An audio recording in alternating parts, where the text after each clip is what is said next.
Oh boy, we are gonna have some fun today.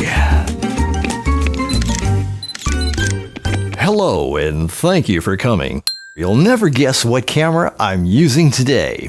You like my backdrop?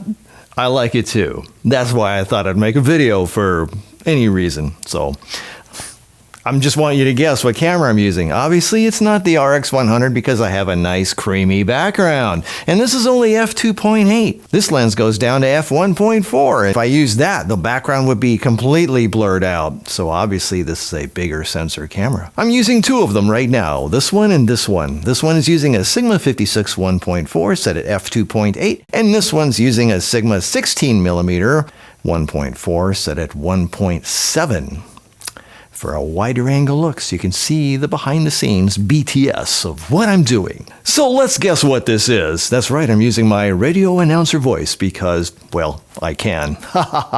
All right, what camera am I using? Yeah, everybody's using the latest, greatest thing with 5,000 frames per second, megabits, RAW. This thing doesn't even shoot RAW. It doesn't even have RAW as an option. I don't even think they had RAW back then when they made this camera. But it looks great, doesn't it? I think it does. That's why I'm using it, and that's why I want you to see what you can use when you don't have a lot of money and you just like to play with old stuff and don't give any comments about my age. All right, so what camera is this? The camera that I'm using right now is, are you ready for this?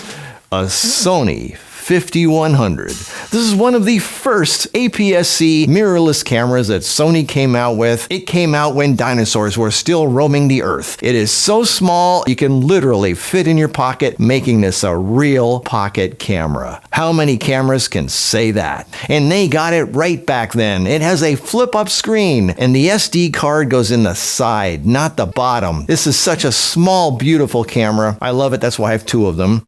This one right here is sporting a Sigma 16 1.4 set at 1.7. I already said that, didn't I? Well, I said it again. And this one here is a Sigma 56 1.4 set at 2.8. I can't even have it at 1.4 because then the background would be way too blurry. Now, yes, the battery doesn't last long. And yes, the thing can't run for 5 or 10 minutes without overheating, but that's exactly why I want to use it. And the more you tell me why you cannot use or don't want to use a camera, the more I want to use that camera. You can get great footage with just about anything. Most people nowadays, you're lucky if they have a 3-minute attention span. And if you can't say what you want to say within 5 minutes, well, my friends, then you need to learn the fine art of story and speech editing. You need to be able to say what you need to say within 5 minutes, or you're going to lose most of your audience. And that's why I can use cameras like this because, well, most of my videos aren't any longer than 5 minutes.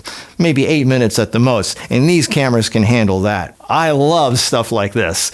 Look at this. Doesn't this look amazing? Amaze your friends. Use old technology. You don't need big, fancy, expensive things with raw logs, LUTs, and 500 megabits per second, and 4, 5, 5, 5, 10, 12, 14 bit. Who needs that? I don't. All you need is a funny guy in front of a camera saying what he really feels. And that's what people want to relate to. Tell it like it is, and you're going to get an audience. It doesn't matter what camera you use. And if you do use something like a 5100 here, well then, you're going to have a great looking image. People are going to love you even more. Well, there you go. Phew. I sure enjoy making these silly videos. Well, that's what YouTube's for, isn't it? Alright then, well, I'll see you in the next video.